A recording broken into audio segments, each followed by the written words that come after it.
Dubey sir, now you can start. Dubey sir, please introduce Donal sir. Yeah, I'll introduce. So first of all, very good evening to all of you. It's a pleasure to see so many new faces in our weekly program today, and I thank Donald profusely for bringing in some new guests to the program. And I also want to extend a very warm welcome to Donald for being with us today. And I also want to thank him for agreeing to give a talk once again before this group. So thank you, Donald. Thank you so much. Uh, for many of us who have been associated with Rajghat, we all know Donald. But for those who are seeing Donald for the first time, I'll briefly introduce him to you. Mr. Donald Creedon was born and educated in Dublin, Ireland. At the age of 19, he came across Krishnamurti and attended talks in Sanan. He was deeply affected by Krishnaji's presence and the teachings. The message seemed straightforward and unambiguous. However, after some years listening at the feet of the master, he felt stuck and went to study with Buddhist masters from Tibet. Although he states he had no internal interest in becoming a Buddhist, he left his job as a civil servant and spent 12 years in enclosed retreats. During that time, he was appointed retreat master of a 3-year retreat. In spite of appearances, Krishnamurti remained a constant and invisible presence, challenging at every step. Later, at the behest of Mr. Rajesh Dalal, late Mr. Rajesh Dalal, he took up the Buddha Krishnamurti scholarship in Rajghat. The outcome was published as the Main of Light, Common Ground and Dividing Lines in the Teachings of J. Krishnamurti and Buddhism, which he says is an inquiry into the ways of exploring the fundamental questions of life. Until the arrival of COVID, he was involved in retreats in various parts of the world. So I think with this brief introduction, I'll request Donald to start his talk, and Donald is going to speak to us on negation in Nagarjuna and Krishnamurti. Thank you, Donald, once again for being with us. Thank you. You can begin now. Thank you very much, and Dubeyji and everyone for inviting me. And as I said, it's actually very nice to somehow be here, even though I'm here in Ireland and you're mostly in India. The time I spent in India, we spent in India, was very special for us. And it was the years in Rajghat and sometimes Bangalore was very instructive to me in my own, call it journey. So I'm ever grateful to the friends that I met on the way and remain grateful to all the seekers and the inquirers that I had the privilege of meeting. So the topic today, in some ways, it sounds a very abstract topic and somewhat academic. But as I'm not an academic or a proper scholar or anything, one of the reasons why I came up with this topic was partly because some years ago in Bangalore, while we were there, we had a series of, call them conversations, in which myself and others, there's Swami Chidananda and the late Kabir, spoke about this topic of negation from different perspectives.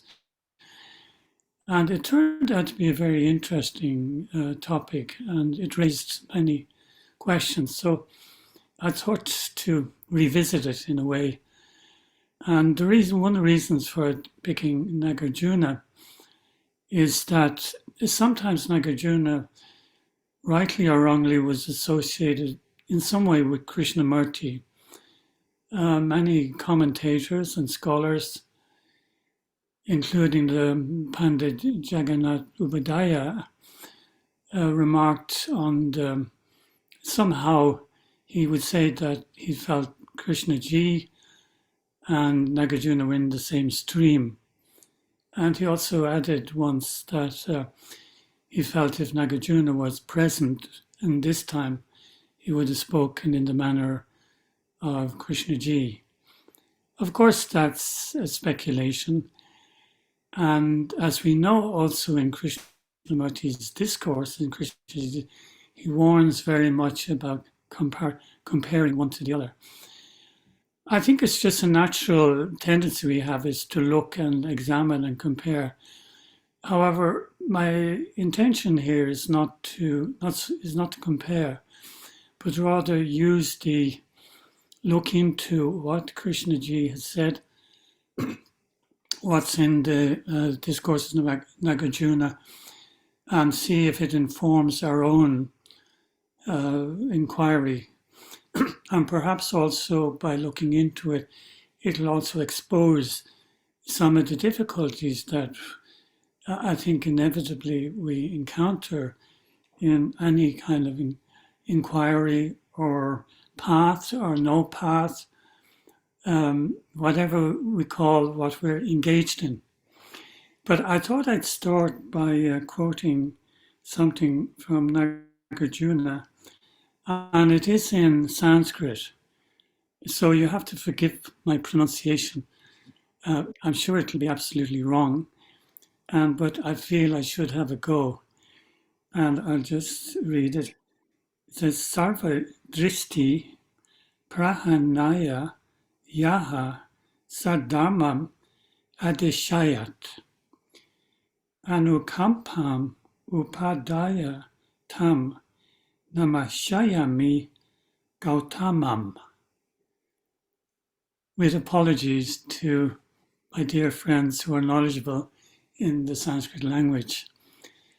But this verse is from Nagarjuna, and it comes at the end of one of his seminal central works called Mula Madhyamaka Karika, or the root verses on the middle way, regarded as Buddhists by Buddhists as such an important teaching of Nagarjuna. So in English, in the poor translations in English, the verse says, I salute or I bow to Gautama, who through compassion taught the true Dharma, Saddharma, for the relinquishing of all views. Sometimes it said for the relinquishment, for the abandonment of all views.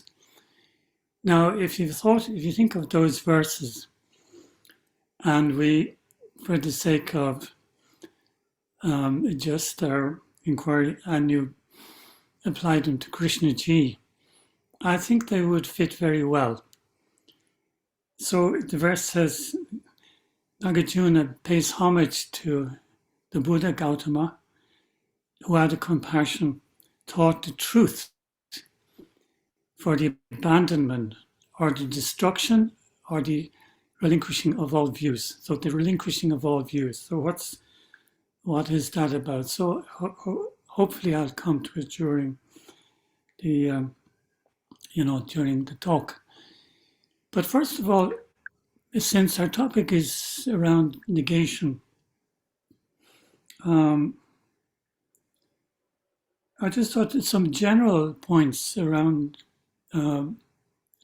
taking a topic like that, because I think we always have to put it in whatever is being in a wider context. And the wider context is let's say the human situation, dilemma of human suffering and sorrow. It seems very clear that Krishnamurti, Krishna Ji, was addressed that root problem that human beings have. The problems of sorrow, the problems of conflict, the problems of fear. And it's known in the Buddha, Shakyamuni Buddha, he also, his quest was to find the root of sorrow, the root of suffering. And so everything one finds in the Buddha Dharma, in the Buddhist teachings, and I think everything that Krishna Ji talked about during his life, in some ways addressing this problem, human problem of suffering, human problem of violence, of ignorance, and so forth. They're central to this. I think so, and these are just my own thoughts on the matter. I think when any of us, either through listening to Krishna Ji or coming across his teachings, are somehow awakened by his teachings to the to life, as it were, and is in a way inspired to take that journey.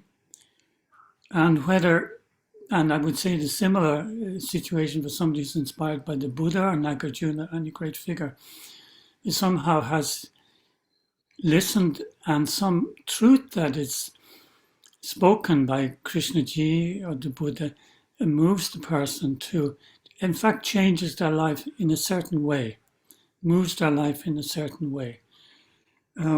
I think such a person, or such a journeyer, inquirer, will inevitably come across certain issues that he or she hasn't taken into account. And I'm reminded of it's a statement from the Zen tradition where it says, at first the mountains are mountains, then they no longer are mountains, and finally the mountains are mountains. There are different ways of understanding that statement, but in listening to Krishna Ji or hearing something, sometimes it comes across as straightforward and true. But very often when we start to inquire into it, meditate on it, we may come upon certain issues that are there, certain hidden issues are there. And so I'm putting this in a very general way. It's been my own experience, and from speaking to many people, I think it's not an uncommon experience. So once we take the journey, the issues will appear.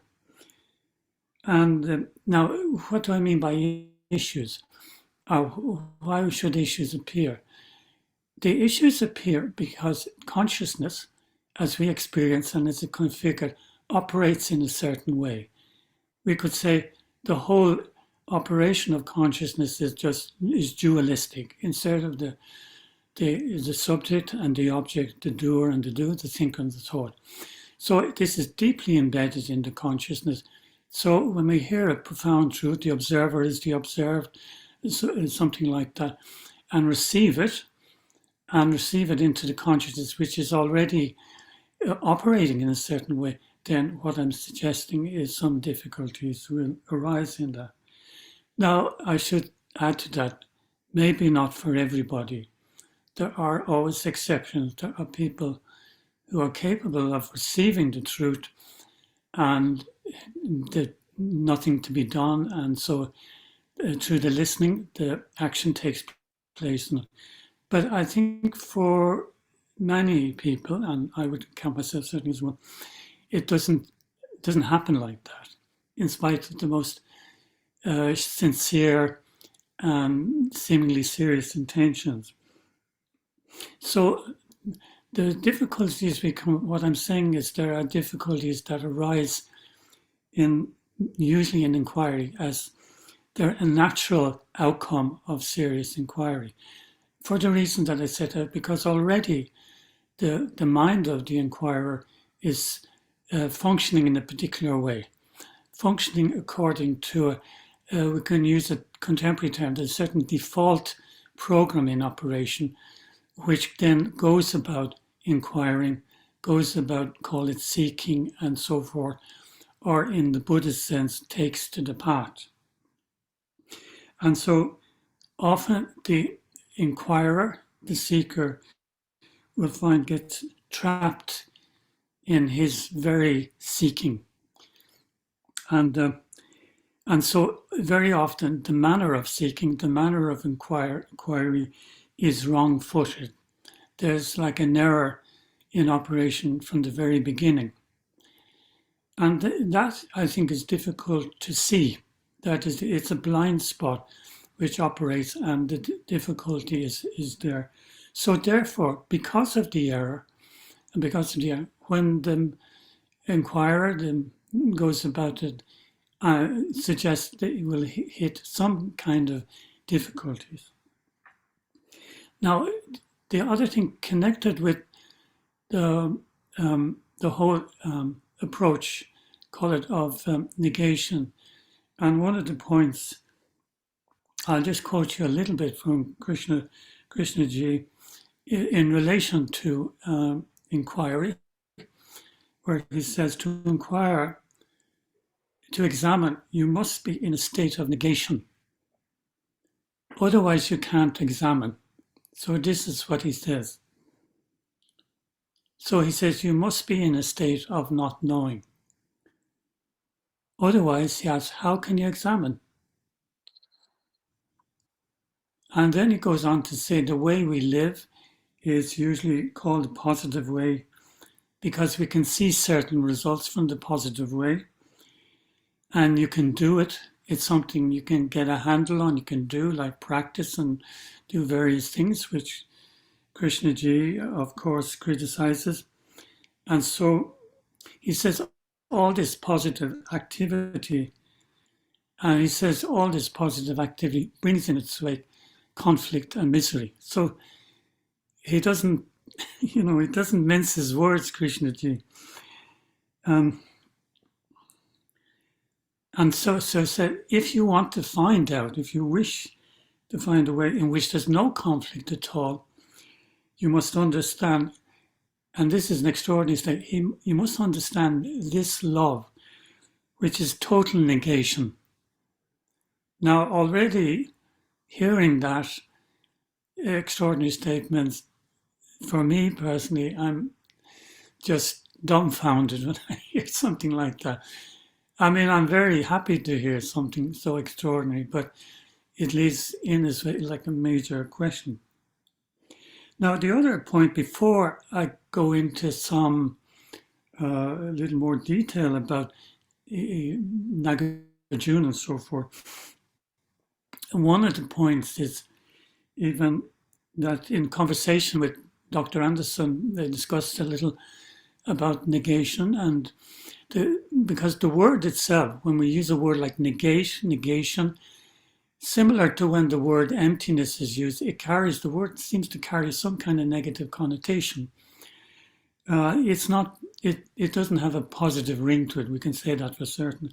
So it's important to unpack what Krishnaji means and what also means in the Buddhist discourses, because negation is not negative. But as generally understood, it is, and this is Krishnaji saying this, he says it's generally understood when we say negate something, it kind of has the connotation of brush it aside, been done with it. So he even says that it appears as a violence, as an act of violence. However, it's important, I don't think anybody listening to this may see it in that way, but it's important to clarify that, because negation seems, it's very negative. Why is he so negative? Why doesn't he say something positive? This is often said to Krishnaji. Why don't you go to some of those Buddhists and they talk positively? Unless you're reading Nagarjuna or the Prajnaparamita Sutras, then you'll find a lot of negation. So he says that it's absolutely necessary. That true, and this is runs through Krishnaji's where he speaks about negation. He says, true to negation, the positive is. So he gives examples when you look into something and the positive is. This is the paradox of it, or he says when we posit the positive, we inevitably get caught in the negative. So this is very, I think, interesting or extraordinary communication from Krishnaji. So he says, in the negation, the positive is born. So in general, we could say, what is the, this would be in the Buddhist thing, in Buddhist thinking, they would ask the question, well, what is being negated? What is the object of negation? So I think in the case of Krishnamurti and Krishnaji's, he negates beliefs, he negates tradition, he negates authority, he negates gurus, he negates path, he negates society. So call it whatever we can think of. I think Krishnaji negates it all. It's quite extraordinary. But I think, and this is my own thinking on the matter, often Krishnaji will start with words. He'll start, particularly in conversations, say with David Bohm and others, they will start with words. They look into the words. They will take the words apart. And like a scholar, he will insist on precision in the use of the word, unpacking the meaning, getting at the etymology of the word to arrive at the perception, perhaps an original perception which gave rise to the word. So we could say in this, I want to differentiate, make two kind of points about negation, say, call it the process of negation. We could say there's two approaches of negation. One is direct and the other is indirect. And I'll get to this in a little more detail later on. But the indirect, first of all, the indirect approach has more to do with clarifying the like words and thought and the intellect and so forth. And so it involves using intellect, using reason, using reason and logic, and through that kind of clarifying clarifying on the level of conceptuality and so forth. Now, I would say, although this isn't what Krishnaji does generally, he does do it to a certain extent, a little bit of it. And particularly, he does it in conversations with these eminent like people like David Bohm and Dr. Anderson and Pupalji and so forth. And because they, I think, was a great gift from them. They would challenge Krishnaji's statements and words. And often they would challenge the statement, say that the statements contain contradictions in them. The statements contain issues which, if they're not clarified, then could give rise to all kinds of misunderstandings. So I'm drawing here is a little bit of what we find in Nagarjuna. I'm suggesting, this is just my own thoughts on the matter, and I can be completely wrong about what I'm saying, but I'm just suggesting this. So this way of negation through taking statements and going into them, unpacking the words, and beginning to see the contradictions in the statements is a way of negation. This will come into full view when we consider Nagarjuna's approach.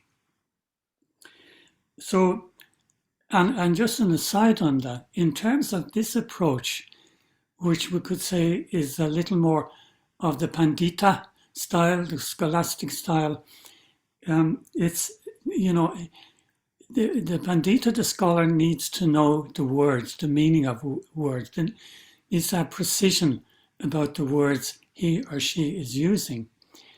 But for the meditator, and I'm using this word meditator in a very, I'm not sure what way, in the way that maybe Krishnaji talks about it, or some rare people in the Buddhist tradition talk about it. For the meditator, the meditator needs to forget words, needs to abandon words. So there, we have this kind of interesting, let's say, aspect which I feel is there in Krishnaji's teachings. He spoke for a long time. There are a lot of words, but we have to abandon the words at the same time. We have to understand the words. The words invite us to understand the words, but also to go beyond the words. So just that's a point, because this was the medium of Krishnaji, the spoken word and the written word. So I'm just making that point. The words have a place. The words need to be clarified. They can be, the words also in the process of clarification are negated. And then I would say the other aspect of negation, which has to do with a kind of a direct seeing, a direct perception, seems to be the, if you can call it, modus operandi of Krishnaji. So one of them, as I mentioned already, Krishnaji is saying that through negation, we discover the positive. So he would say things like, through the negation of morality, the conventional morality, which he would say is no morality, we discover the truly moral. And so if we try to grasp the positive positive statements, of positive affirmation, then we end up in contradiction. We end up with some certain issues.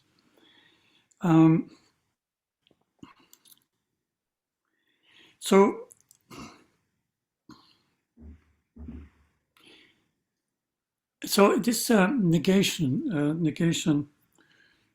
he also associates it with intelligence and freedom. So he says this, another thing, that the very negation itself is the positive action of freedom. And yeah, so these are just a few quotes, and I'll come back to Krishna. Now, a little bit about Nagarjuna, and I hope I can bring these various strands together. Now, first of all, Nagarjuna as a historical figure is very vague. I think it has been one of the aspects of Indian history that the Indian ancestors didn't bother much with history. So I think maybe there's something good about that. But they didn't bother with keeping detailed records. So dating the Buddha, dating Nagarjuna is always, it presents plenty of fodder for scholars to spend years kind of investigating when did Nagarjuna live or where did he live. But generally it's believed he came from South India, maybe in the 2nd, 3rd century, but it could have been much later, 5th, 6th, 7th. And there's all kinds of stories and legends around Nagarjuna. And he's very much revered in the Buddhist traditions. And it's said that he was, you could say, a pandit at the Nalanda University. But he's also regarded in the Buddhist tradition as a siddha, as something of an alchemist. So there's many aspects to Nagarjuna. But principally, he's known for his discourses on the middle way philosophy which is associated with Nagarjuna. So without don't want to take too much time going into this, but in the story, the legend of Nagarjuna, he retrieved the sutras, the perfection of wisdom sutras from the bottom of the ocean, where they were kept for so many hundred years by the Nagas. The Nagas felt it wasn't the right person around to understand these sutras until Nagarjuna came along.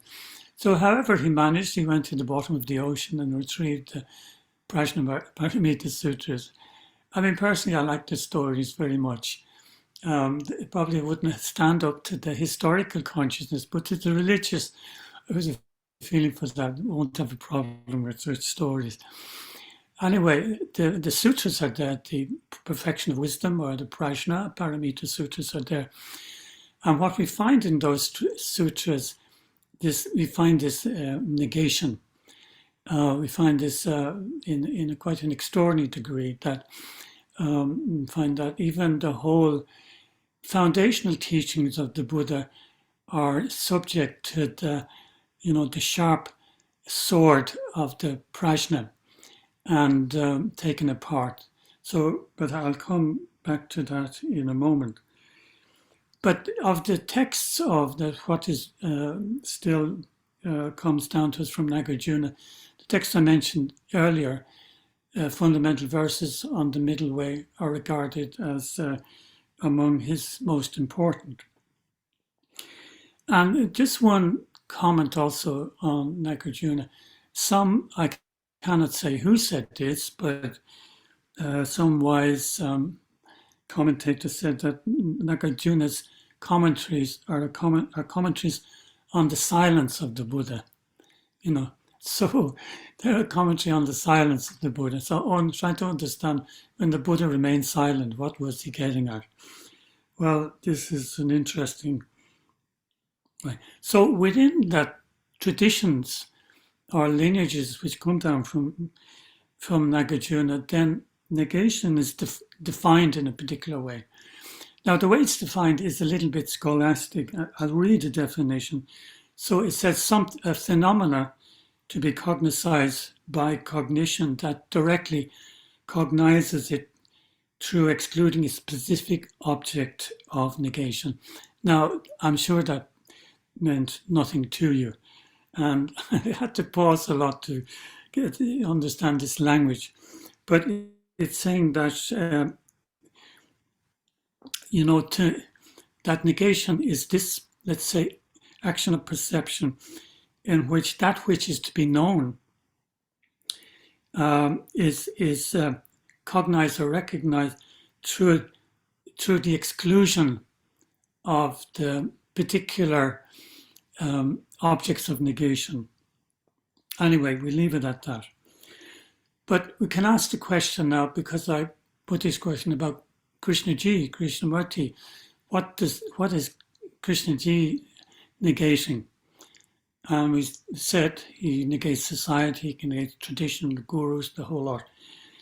Now, in the case of Nagarjuna, what is Nagarjuna negating? Or what's his target? What is his target? Now, what Nagarjuna is aiming at is the conceptual fabrication, sometimes referred to as false imagination. And what Nagarjuna aims through this is to show us that our way of thinking about reality, our assumptions about reality, are mere conceptual fabrications that have no basis in reality, no truth to them, no basis to them. So they're inherently contradictory and absurd. So in the Mula Madhyamaka Karika, this is what Nagarjuna sets about to do. And so this follows on to our normal belief systems, our normal way of looking at our normal beliefs and assumptions about our existence are illogical, absurd. They don't hold up to any kind of scrutiny.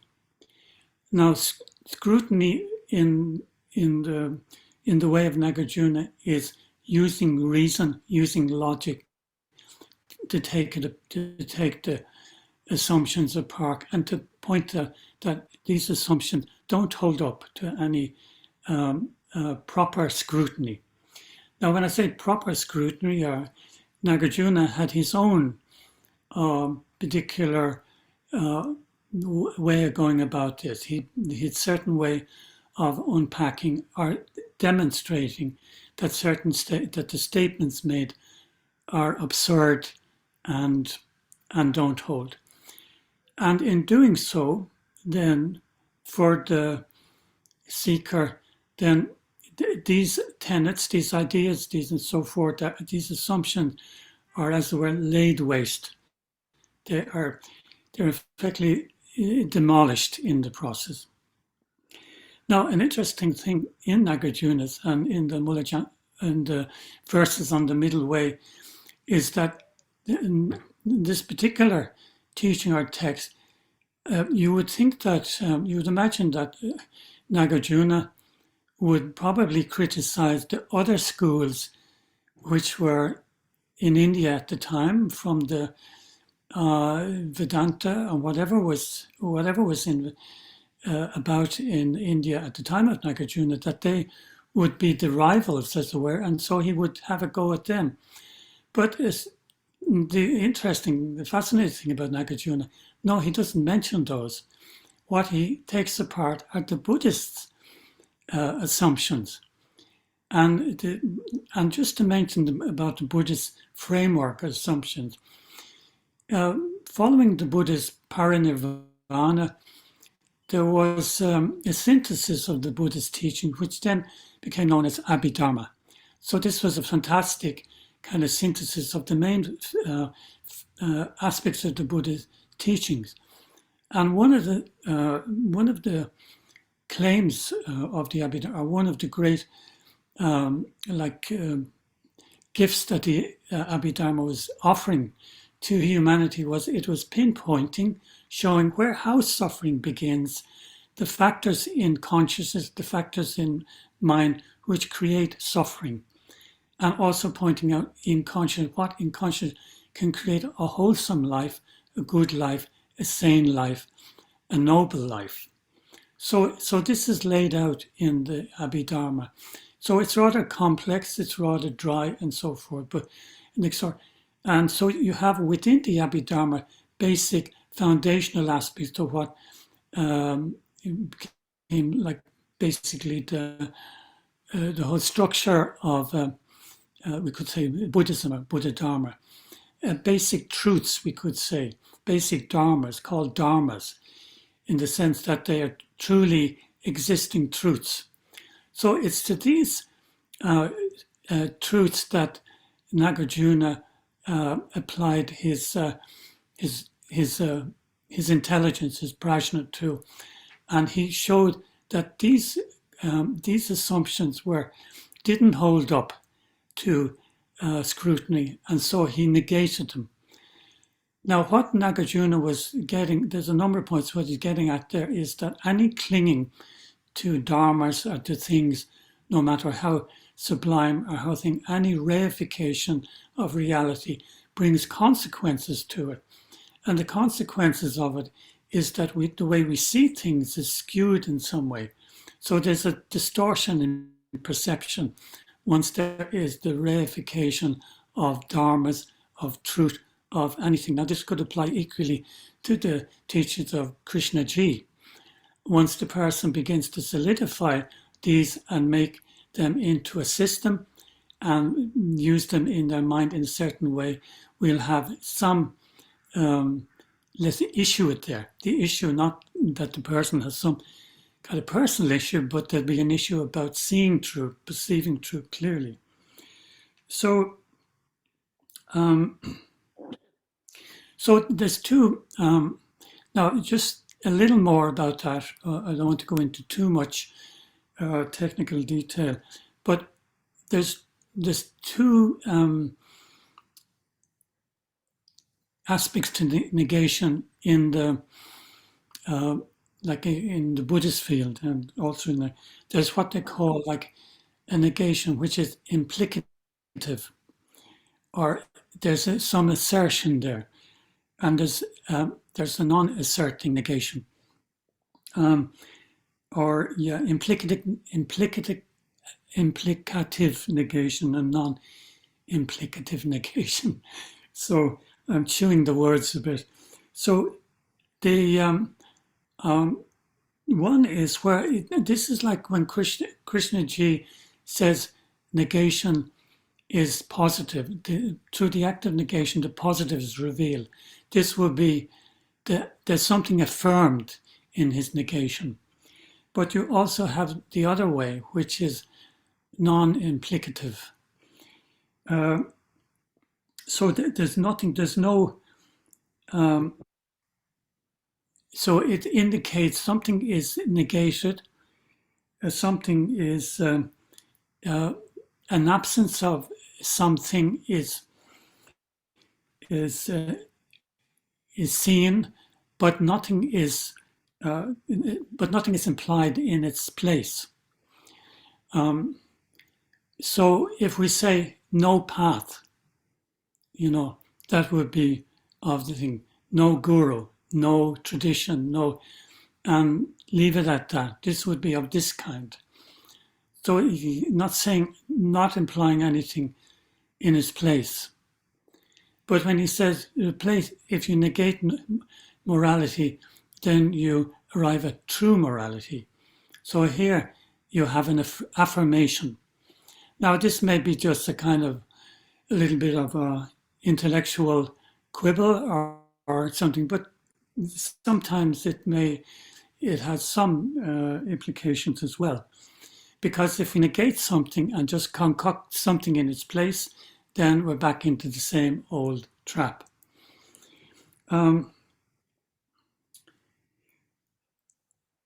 So what Nagarjuna does, to just in brief, is he shows the contradictory nature of our assumptions and how they are basically false. And so he negates them, and then he includes also the Buddhist assumption. So it's very interesting, like what I read at the very beginning, this homage to the Buddha, homage to Gautama, and yet in the text itself, he negates the Tathagata, he negates the teachings. So is he dismissing the teachings? Is he saying, no, the Buddhist teachings are nonsense or something like that? Throw them out? No, he's negating a certain relationship to the teachings, a tendency to solidify the teaching as something existing in a solid, immutable way. And he's suggesting once this happens, then there is the practitioner or whoever it is, the meditator, has fallen into an extreme, has created a bias in his mind. So just a few thoughts and a few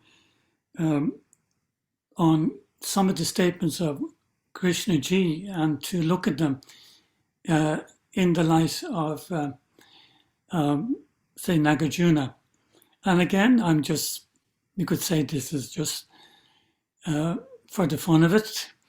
And I'm not claiming anything by doing this, but here we go. You see, if we say, as Krishnaji has said, the word is not the thing. He often said the word is not the thing. So what does this imply? It implies that the word exists in a certain way and the thing exists in a certain way. So there's an implication in that. Now, if he had said the word is not a thing, the word is not a thing, the word does not exist, this would be different. This would be non-implicative, non-implicative negation. He didn't actually say that, but I'm just putting it in there just to illustrate something. Now, one of the things that very strong statements of Krishnaji come in relation to tradition, particularly to path and gurus and so forth. So he says no path, no guru, no tradition, no way. So he said that in his entire life. Now, what I would like to say about this is that, first of all,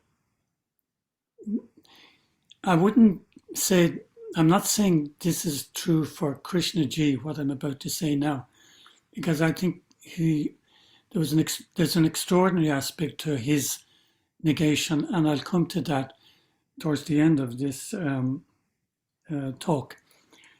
But this, I think, is an issue for anybody who's interested in Krishnamurti and who is we can never say somebody's a follower of Krishnamurti, maybe a non-follower or a serious student of the teachings, but I think there's an issue that comes up here. for many students of Krishnaji. So he says no path, no guru, and that's fine. But Nagarjuna points out, if you say no path, logically depends on path. If you don't negate its opposite, you'll be caught.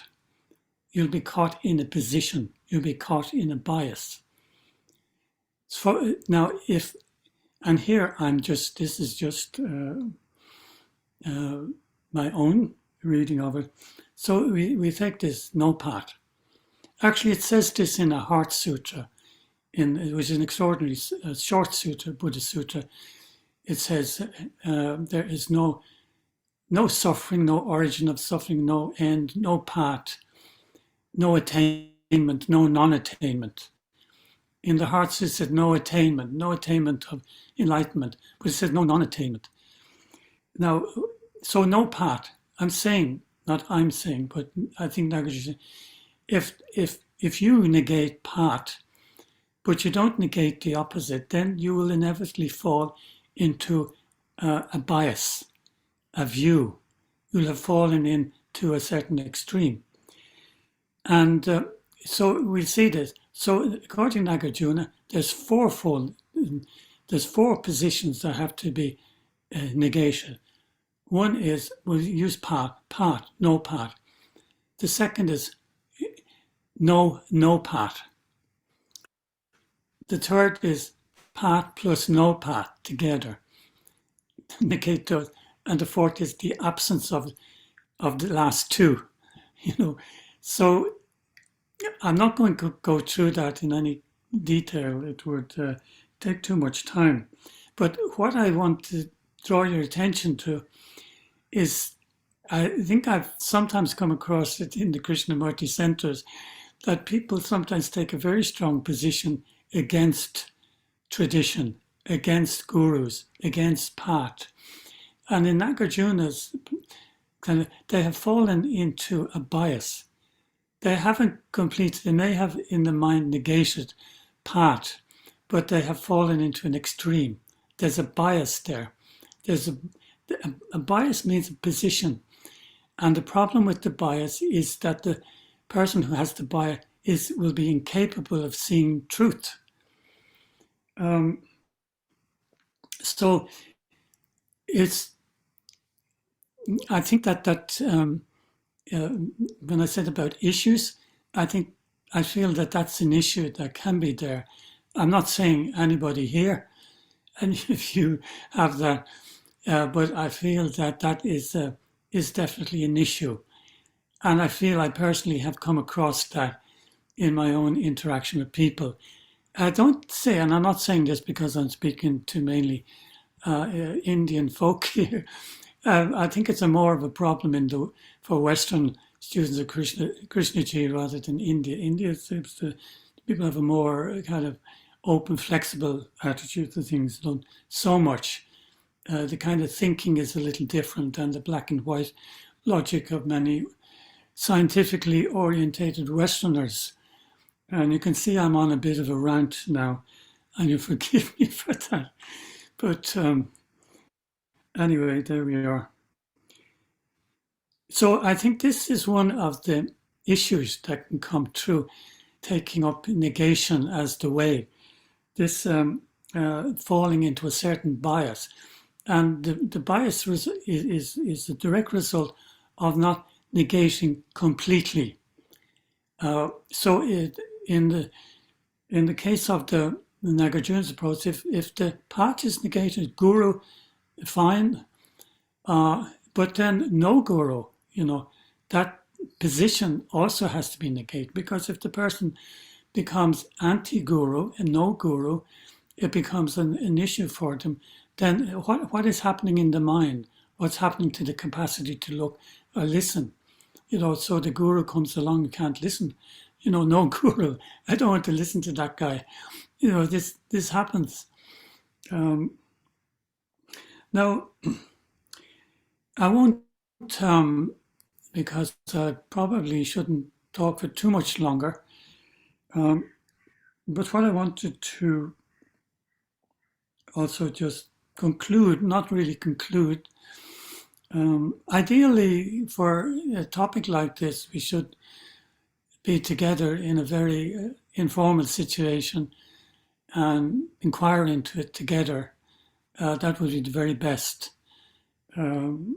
because a lot of the things I've said could be questioned and scrutinized, and I would be very happy, of course, to have that opportunity.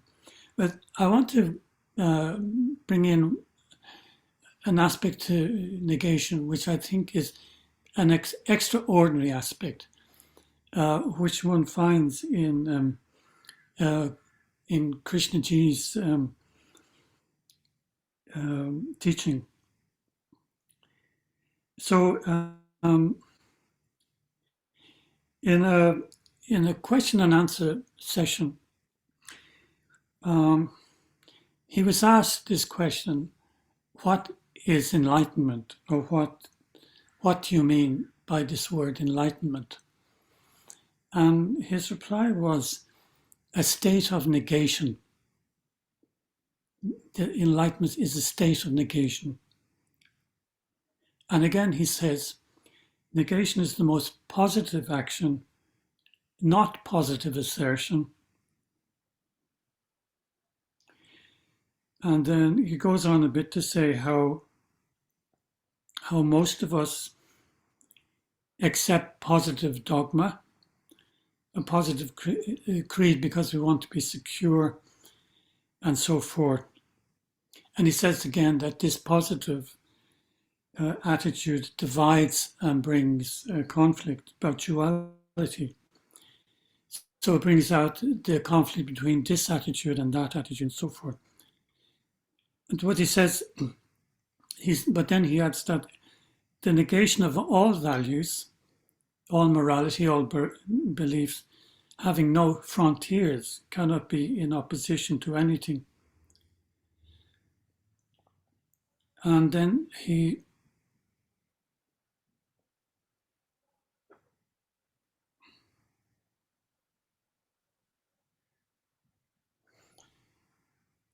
I'll just a little bit. So he says, I'll just summarize it. Negation is the state of enlightenment which functions in all activities of a man who is free of the past. So I think this is the extraordinary aspect, and it's not the same as what I said about Nagarjuna. In Nagarjuna, the intent is to clear away all the thinking process, the logical, and to destroy those false beliefs. So clearing the decks, as it were. But it's not a direct way, it's indirect. And that's very clear in Nagarjuna's writings. It doesn't make any claims otherwise. So according to Nagarjuna, a further step, if we can call that way, is needed. So he says negation is that state of enlightenment which functions in the person who is free of the past. And he says it's the past, with its tradition and its authority, that has to be negated. And then he says negation is freedom. And it is the free person who lives, loves, and knows what it means to die. It's always an extraordinary statement from Krishnaji. Now, just one thought on that. And again, this is my own take on it. Because he talks about enlightenment as a state of negation. And what comes to mind, rightly or wrongly, is the Buddhist term nirvana. So sometimes that term was used around the Buddha's attaining nirvana. But if you look at the meaning of nirvana, it means to blow out, like a candle or a fire. Blow out, to extinguish. So I believe the Sanskrit root of it is va, nirva, to blow. I see Shakti is here, he can correct me. Nirvana. So vana, according to what I looked up, is the past tense, blown out. Blown out. So nisvana, nirvana. In the Buddhist sense, I meant the fires of blowing out. The fire of ignorance, the fire of greed, and the fire of hate. These delusions are blown out. They're negated, wiped away. So I was thinking, and it's just my own thought on the matter, that when Krishnaji equated enlightenment with this state of negation, perhaps there's an echo there in the term nirvana, as it was originally understood in the early Buddhist teachings. So the operating system of ignorance, the consciousness as we know it, is negated. It's blown out, as it were. And what is there? Who knows? I can't say.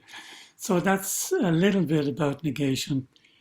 And I will leave it at that point. And thank you for your patience. Thank you, Donal. Thank you. I think you have put it beautifully. And it was very nice to see the distinct definitions of negation in Krishnaji's talks, and also in Nagarjuna especially. You gave the example of the guru and its existence and all that. That was beautifully placed. You know, in most of the cases when Krishnaji talks about something, when he says negation, for example, love, he says go deeper and see how you can negate possessiveness, attraction, ownership. That is all not love. It's like peeling the onion till you reach a state of not knowing anything at all. You mentioned that. So that was one aspect of Krishna teaching which is very, very important. And I want to just quote something which you partly mentioned. This is from a book called Freedom, Love and Action. It's a compilation of conversations Krishnaji had with different people. And there he says, to most of us, negation appears as a vacuum because we know activity only in the prison of our conditioning, fear and misery. From that, we look at negation and imagine it to be some terrible state of oblivion or emptiness. To the man who has negated all the assertions of society, religion, culture, and morality, the man who is still in the prison of social conformity is a man of sorrow. Negation is a state of enlightenment, as you have mentioned, which functions in all the activities of a man who is free of the past. It is the past with its tradition and its authority that has to be negated, because negation is freedom. So I think you have very rightly observed this, and I see lots of hands being raised. So I'll invite questions now. We'll go to Mr. Harshad Parekh. Yes, sir. Unmute yourself. Yes. Are you able to hear? Yes. Yes. Thank you. Thank you, Donald, and thank you, Dubeyji.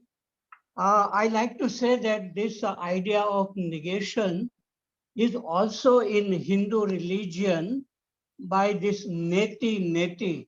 And there are some slokas which says that I am not body, I am not mind, I am not guru, no disciple. And finally it says Chidananda Rupa Shivoham. So pure consciousness, that is what we are. And all the thinking and the ideas and concepts which we gather, that has to be negated. And there is a one metaphor which says that the thorn of ignorance is to be removed with the thorn of knowledge, and then you throw away both the thorn. So knowledge is also to be negated, but not initially. Maybe initially we need some knowledge because we are not born free. We gather a lot of ignorance about by the way we live, by the way the society is. And when a person becomes very curious, then he may read some books, and then that knowledge, what Krishnaji says, is required in the beginning. But then after we really understand ourselves as we are, and we are able to see clearly, then we don't even need teachings of Krishnamurti. So even the teachings of Krishnamurti, the knowledge, what we get from Krishnamurti, that also sometimes prevents. And we try to interpret when we debate, we argue based on Krishnamurti's teachings. So finally, we come to that state where there is nothing, no knowledge, no ignorance, no words, only seeing whatever is happening, whether we are looking outside or looking inside. And so finally, Krishnamurti says, freedom is at the beginning, but I feel that freedom comes after we begin to look deeper within ourselves and not just keep on gathering knowledge. So this is what I have to say right now, that this negation is already there before even Buddha, I think. So thank you very much. Yeah. Thank you. Thank you. Thank you, Harshad Bhai. Mr. Dinesh Waghmare. Yes, please. Yes, sir. Are you able to listen to me, Mr. Donal? Yes, yeah. I want to really discuss in detail about this, about Nagarjuna's negation as well as compared to negation of the Krishnamurti. Nagarjuna, as you rightly said, there is a lot of controversy. How many Nagarjunas are there, or only single Nagarjuna is there? Nagarjunas, but what we know is Nagarjuna's middle way. Middle way means, as you rightly said, the main crux of it is thing exists, but it is perishable. Thing don't exist. Then thing exist and not exist both. And then thing exist, not exist, both not. This is what Nagarjuna said. And if you negate all this, then there is a shunyata. In shunyata, there is no negative connotation, but it is a something vibrant, something vibrant. There he stops, Nagarjuna. Then if we compare this, this is very close to actually Vedanta, what Shankaracharya says. Whereas Krishnamurti's negation is, suppose I see what violence does, then I will not promote non-violence because it is just the polar opposite. I will see both the things. One is violence, one is non-violence. And what violence does means I finished with it. When I see it, it is finished to me. So Krishnamurti's negation is seeing and ending it. Whereas Nagarjuna's negation is to go to the shunyata, and that is a vibrant thing. And this is very close to your Shankaracharya's Vedanta, what he says. In the Brahma Satya Jagat Mithya, if you have gone through, I don't know whether you have gone through it or not, but they are very close. So one has to compare rather Nagarjuna with the Shankaracharya instead of Nagarjuna with the Krishnamurti. What you have to say on this? Well, that sounds very interesting. I would Yes, yes. be happy to do that. The only reason I was, one of the reasons I took Nagarjuna is because I came across these references to Nagarjuna and Krishnamurti, and Krishnaji himself referred to Nagarjuna as somebody who possibly understood the meaning of emptiness. So the figure of Nagarjuna has appeared, not a lot, but, and so I just thought it might be interesting, since I have a little familiarity with Nagarjuna, to look into that. And I mean, I think some of the statements saying Krishnamurti and Nagarjuna were more or less saying the same thing are a little questionable. I think it's not quite like that. I think what you say about Nagarjuna, it's that his discourse is to demonstrate that there's nothing that can be established as truly existing, therefore there's emptiness. But Nagarjuna's discourses operate on a conceptual, intellectual level. And there's another element, because within that, let's say, stream or tradition, there is also a direct approach to to, let's say, understanding reality, where one would find like something more akin to the directly negating what is what is appearing in the mind, and that would be through the avenue of meditation. But that would be take a little while to go into. It's not the usual popular kinds of meditations that people associate with Buddhism, but it is more to do with what's called lactong, So by that, the meditator looks at, some whatever he thinks is real or is there, and just directly looks into it. And through looking at it, then it'll appear, the issues will appear through that looking, and even the distortions that can be there in the very looking will be exposed in that way. But that's another topic altogether. But I would be, like you mentioned, Shankaracharya. I've only read a little of Shankaracharya, and so I wouldn't be in a position. But I did was I was aware that this, let's say, aspect of negation had been there even probably prior to the Buddha. And it seems to me something that comes about naturally, where any person from any culture is inquiring into truth, that it will bring forth the intelligence, and that intelligence will operate in the way of negating that which is false. So whether Shankaracharya, Nagarjuna, Krishnamurti, as Harshad said, we have to do it ourselves at some point. But thank you. One more interesting thing, in a discussion with David Bohm, in Ending of Time, J. Krishnamurti said there is also absolute without this beyond emptiness. Emptiness, he said, is the energy. Yes. Which is, so that is also very interesting.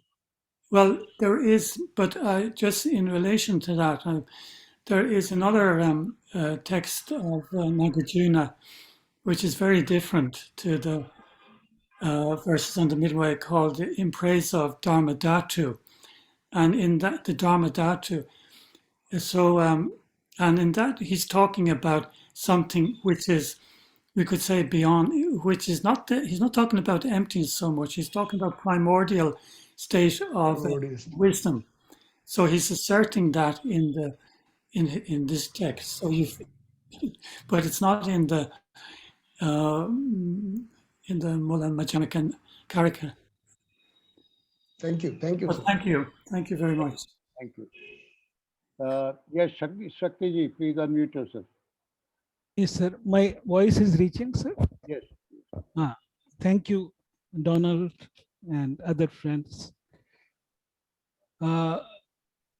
Sorry, I said Donald. Donal. Okay. Yeah, sorry. You see, Krishnamurti also uses the word denial for negation.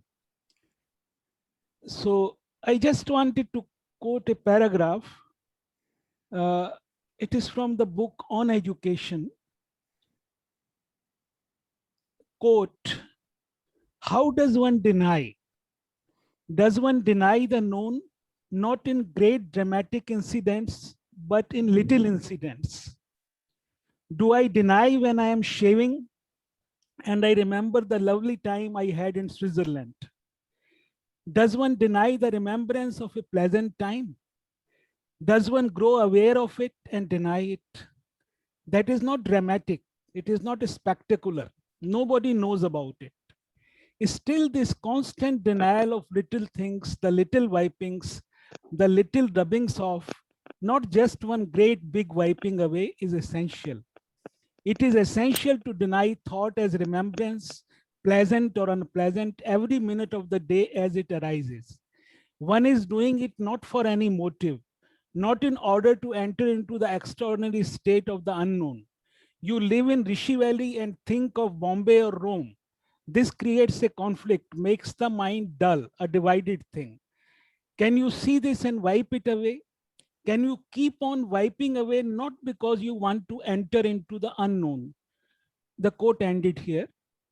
So you see, it seems that denial or negation here is denial of unnecessary past and future, denial of subjective imagination, and denial of mechanicalness at all levels of daily life.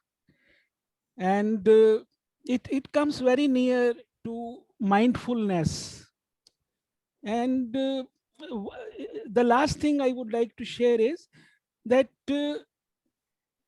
once in a gathering, there was a lecture of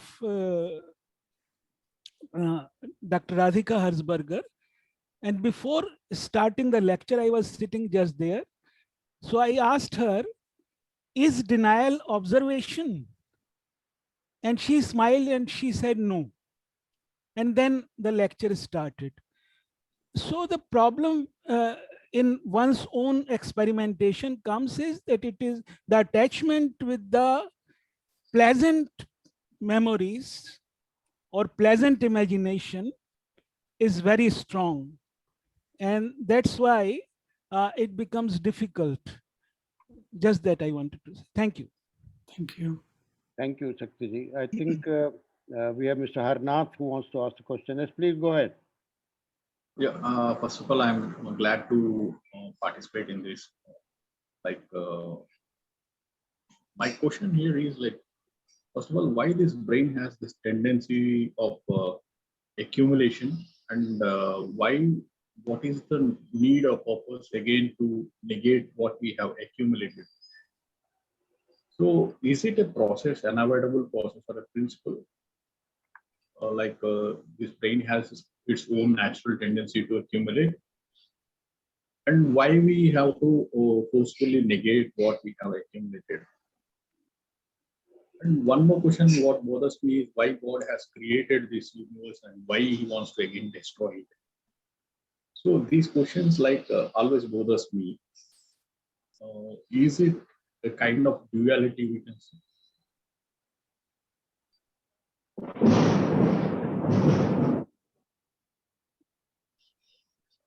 You understood the question, Donal? Well, I can say something because I don't really know much anything about the brain and its the way it functions. But there is, of course, just accumulation of whatever it is needed in as a human being and a functioning human being. We need to develop certain things to speak a language and to function in our daily life and so forth. So that's necessary. The problem seems to be not so much in that area, which is necessary, is the extra activity of thought. And again, in the Buddhist thinking about the consciousness, about different aspects of consciousness, so it describes consciousness in various aspects, but one it pinpoints is the problem area. And it describes that as the thinking aspect, the thinking consciousness. And this is where we find a proliferation of thought. Thought proliferates. And it's there that the problem is created, where the constant proliferation of thought, unnecessary thinking. There seems to be the necessary accumulation, but then there's also, I think the brain takes in a lot of things that are unnecessary. But in the Buddhist approach things, they point out this is happening kind of moment to moment with thought. And I think Shaktiji also, what he says is very much connected with that, is that the constant thought, and then the thought becomes absolutely dominant and takes on a reality of its own. In fact, we could say in the view that the whole experience of reality is mediated through the proliferation of thought. So that's where the problem lies. Now, how can that be dealt with or rectified? Perhaps Krishnaji says, like as Shakti pointed in the quote, he says, paying attention to even the seeming small details of one's everyday life and negating the small details, and that might cut, as it were, the stream at space. So again, Shakti referred to mindfulness this is one of the means used in the Buddhist things of, as it were, dealing with that issue. So I don't think the problem is so much the brain accumulating the necessary information, but rather proliferation of just like thoughts concerned with the past and the future, and a whole stream of random kind of thinking, not clear thinking. But I don't know enough about the brain to really answer the question properly. Thank you, Donal. I think you have explained it well.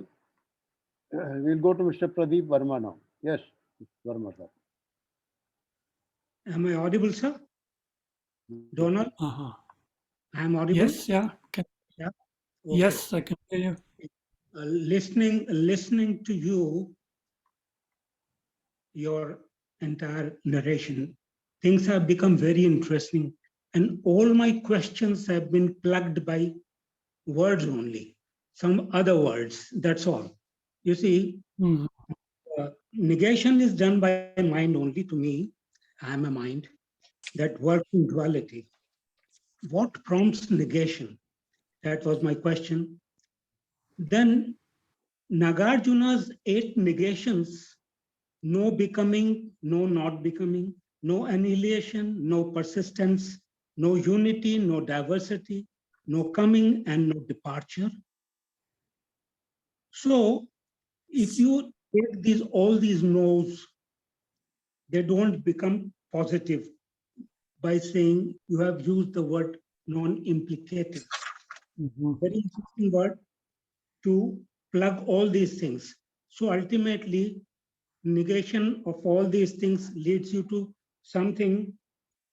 Although negation is not negative, as I listen to you, but through it we get positive. Why this word has been used positive? It was required. It is important to use the word positive. So this is another thing. And if I can see things as they are, there is neither negative nor positive.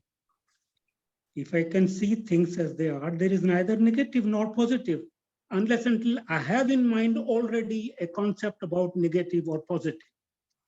So probably JK introduced this word very strongly to lead us to skepticism, and through it to examination, examine everything.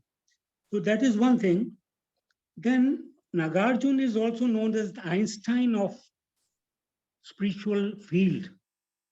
I don't know why they call him Einstein of spiritual field. And Madhyamika, the middle way philosophy, cuts through conceptualization and points out directly to the nature of reality. So this is what Madhyamika was, he talked about. So this is all what we know, but it has become really funny. You use the word, it is a lot of fun when we play with these different words to convey exactly something reality. Most of it is abstract.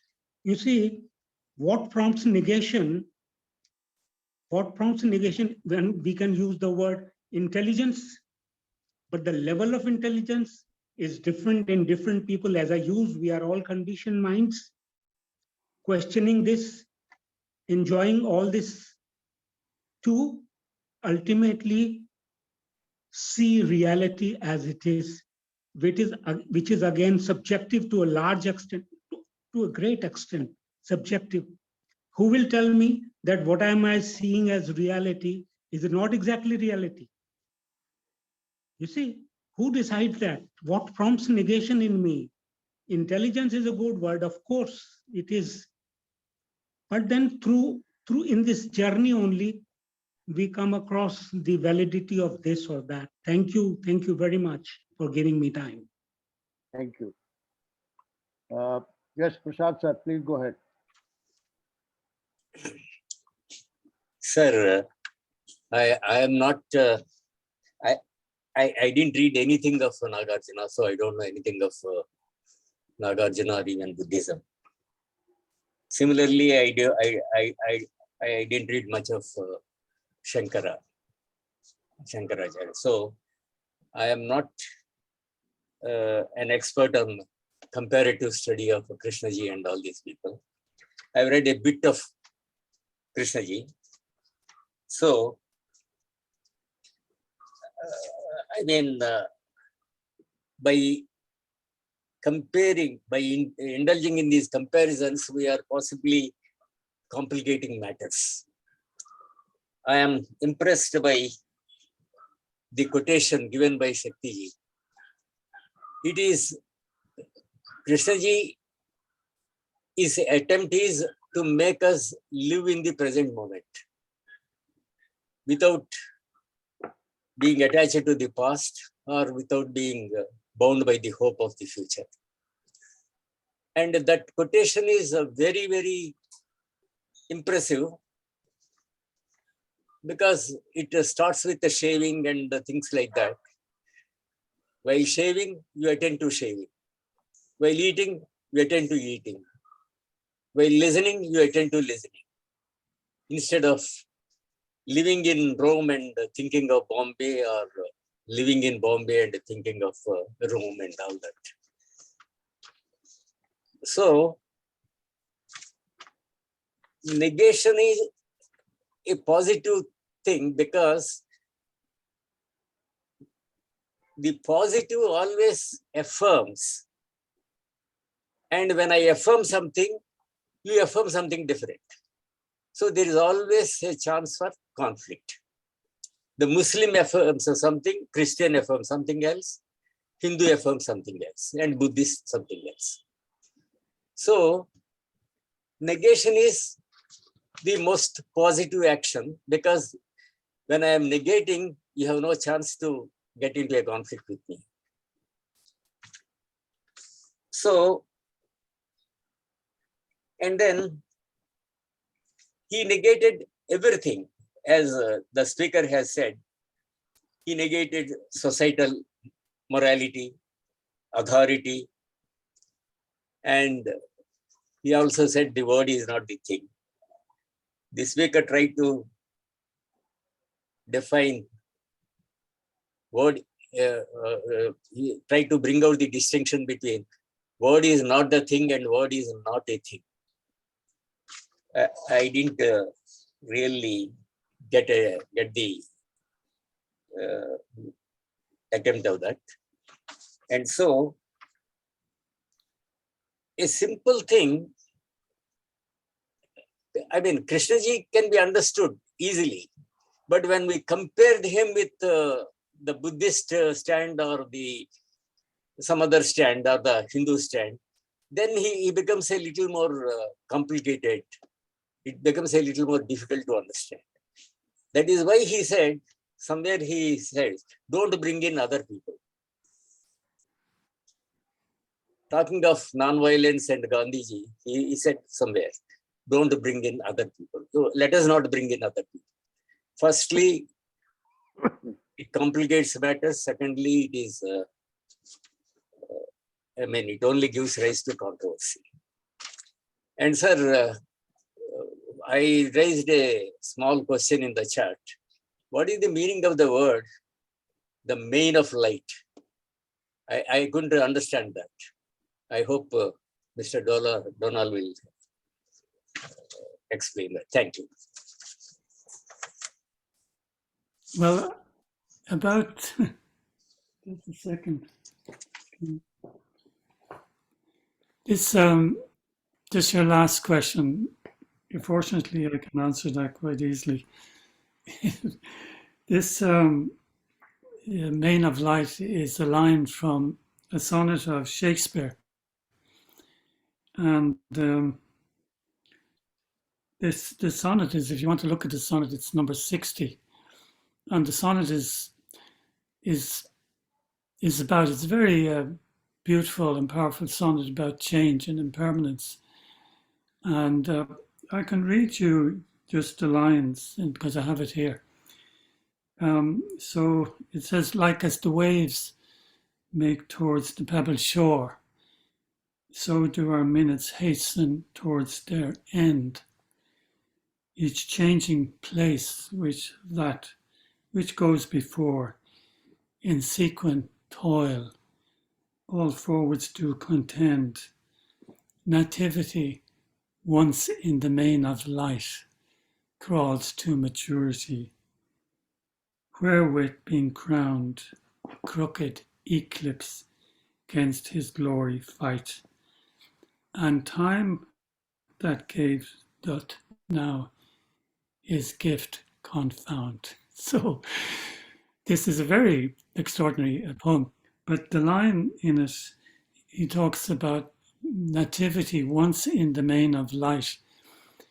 I mean, this was I picked that phrase because it implies like a source of light and light, enlightenment, which flashes forth for an instant in a human life, and then is the waves of the clouds overcome it.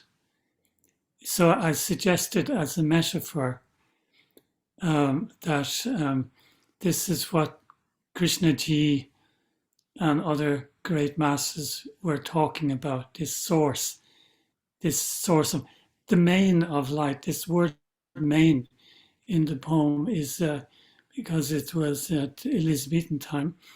It didn't mean main as it does now. It means like domain or the watery main, like an expanse. It more means an expanse of light, a great expanse of light, which flashes forth for an instant and then is gone into toil of impermanence and so forth. So I felt that since I am a reader of poetry, that spoke to me. So that's the reason. I mean, whether my intention wasn't so much to compare. I take your point that comparing is really very limited, but we can sometimes, I feel, in our exploration, just take something that maybe from a different source and see what they have to say about these questions, which are dear to us. So I'm very interested, like as was pointed out, me Shankaracharya, what he might say, or somebody else might say about this issue. It could throw light on my own to understand what Krishnaji is about. I might just say, just read Krishnaji, and I wouldn't disagree with you on that, but that's my thinking on the matter. About the other question, the previous speaker, I think was about what motivates or what the inquiry. I would say, or inquiry or negation, I would say it's a natural function of the awakening of intelligence, which Krishnaji talks about. I think it's a naturally there. It's not like I'm going to, take an attitude to negate everything because Krishnaji says everything is like that. But in the process of inquiry or taking this journey, then just this, because he also says this, it's actually in the actual perception of the truth, seeing the false as the false, that the negation, as it were, takes place. So this is how I would read it. Thank you, Donald. I was also going to say the same thing, that it's not comparison basically, but two viewpoints being presented for us to see. I think we have passed our time, so I'm sorry we'll not take any more questions now. But I want to thank Donald. It was a very, very interesting lecture, especially the viewpoints of Nagarjuna that you brought forth. It was really, really very, very interesting. Thank you so much, Donald, for being with us. and hopefully we'll hear you again in the near future. Thank you so much. Thank you very much. Take Thank care. you. Thank you. Thank you. Namaskar. Next, Namaste. namaste. Next Sunday we'll have uh, Miss Roshan Dalal. She will be talking to us. So next Sunday we'll have it at 11 a.m. That is our usual time. Thank you. Thank you, everybody. Good night. Thank you, Dubey ji. Thank you. Thank you very much. Thank you. Modak, please end it.